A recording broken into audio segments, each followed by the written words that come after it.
I met a Gypsy. So when you have this first experience and you ride around in your 2 acres and you run that thing out of fuel, was that just it from there? It was over?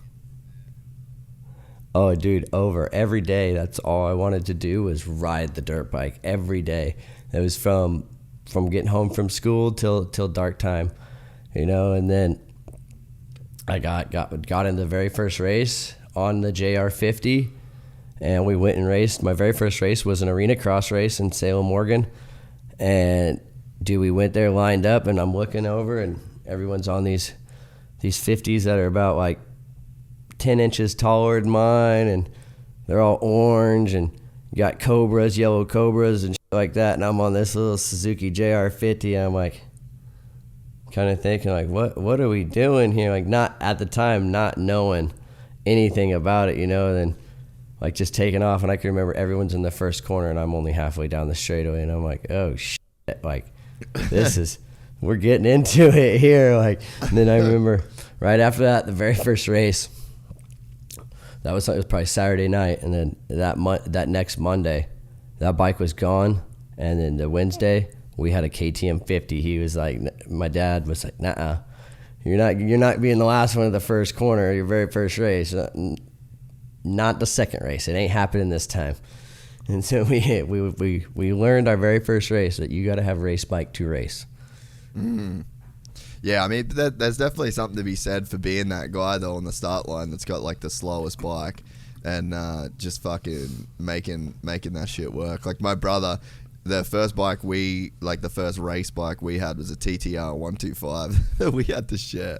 And it was pretty fucking dope, actually, watching my brother, like, rail that shit around, like, you'd have kids on all, like, the 80s and shit, and you just got Matty down the start straight on this TTR. He actually, like, I think he got beat them. Their dads are over there pulling their hair out. Yeah, I mean, I think it actually, like, kind of helped his skill level, but you definitely can't be serious when you're fucking running that shit. No, but at the same time, you run what you brung, and if that's all you got, you're fucking loving it, and you're racing, and you're pissing the other dads off. Like, same thing with the 125 when I'm racing out there against them on the 250. Like, when I beat those kids that are on 250s, like, I've seen it. I've seen kids' careers end in 1 year because they got beat by a 125 and they're on a 250F. The Stankdog, the heartbreaker. The career breaker of the future and upcoming of our sport. That is pretty funny. Like, you're like the fucking gatekeeper. It's like, oh, you think you can be pro? All right, take your race 250F and try beat Stankdog. And if you can't do it, you can't be pro. You can't sit here anymore. Yeah, it's like the Sean Hamlin and Michael Alessi. When Michael Alessi came in, wanted to be the big dog, Sean Hamlin's like, nah, I'll show you a thing or two. That's fucking so good. When you're a kid, did you have like the I want to get better, or was it just like you were the kind of guy that just liked to ride?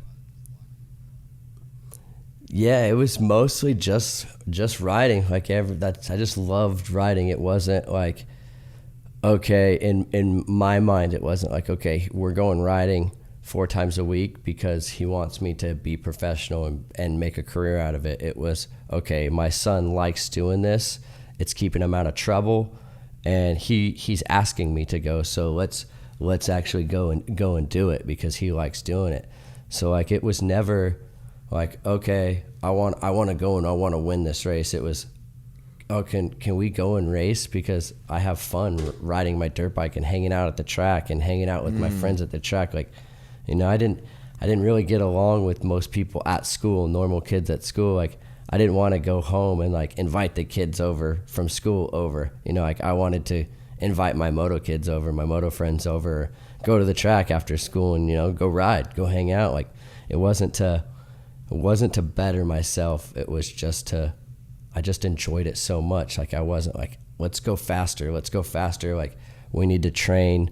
We need to go get coaching. We need to go to one of these motocross training facilities. Like, that was never crossed our mind at all. Like, it wasn't wasn't in the cards like that. It was in my dad's head. Yes, it was like that's what he wanted was motocross racer. Like let's fucking go. Let's do everything we can. But it was for my sake. It was like just fun, just having fun, hanging out with my friends, riding, and like that's kind of the way I take it now. Like I've never like wanted to like go do training schools or anything like that to better myself. Like, yeah, I do like learning and stuff like that and progressing, but it was never like, okay, let's be hard on yourself and let's learn this. Like, let's force yourself to learn this. Like, I never like, never dedicated a full day of practicing starts or anything like that, or never like, let's just do corners. Let's only practice on corners and shit like that. It was like, let's just go out. Let's just go ride your motos. Go ride 20-minute motos and come off, drink your water, Gatorade, and let's go back out and ride. Yeah, man, that's so cool. And I mean, it'd be so easy to get caught in the trap of just like wanting to get better and better and better. But I mean, there's definitely like a point of diminishing returns. Like you would know pros that like don't even really like riding their dirt bike anymore. They're fast as fuck and they've probably got a fuck ton of money. But in terms of, do they enjoy riding? Do they still love their bike? If they didn't have a race to do next weekend, would they go ride? And the answer for a lot of people is no. Did you ever get kind of sucked into that mentality at all, where you kind of thought that's what you needed to do, or did you just always have that conviction of like, I ain't gonna ruin my love for dirt bikes for a paycheck or for a factory ride or for anything like that? Yeah, it was just I took it as always be myself.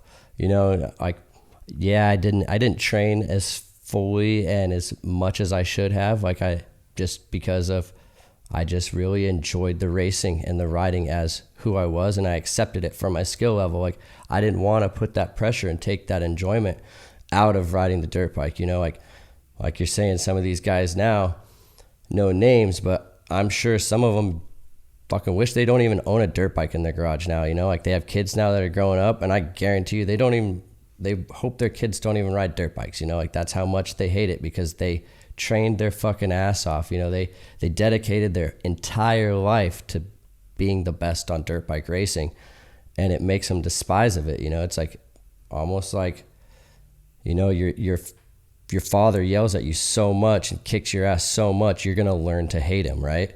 Motocross, you put so much of your heart and your effort into it. Yeah, it rewards you a lot. But at the same time, you're like, I've been doing this my whole fucking life. I hate it. I hate it now. Like, fuck dirt bikes, fuck all this. Let's go be normal. It's like, do they really want to be like that? Absolutely not. Because it's like they love dirt bikes so much at one point that them do that. At one point, they loved dirt bikes so fucking much that it drove them to do that. So it's like, I never thought about making myself go that far of like, don't pound yourself into the ground and make yourself not liking something that you love so much. And was that a conscious decision that you made at some point? Like, did you have this realization and go like, yeah, fuck that, I ain't doing that? Or is it just one of those things where like you just couldn't do it any other way? Like you just were that committed to being yourself? Dude, yeah, just you keep it real with yourself. Like you go to races and you lose to riders that you've lost to your whole entire your whole entire career or anything like that, or even losing to them at a young age. Like I learned to accept, like, yeah, he's faster than me. Yeah, he's a better rider than me.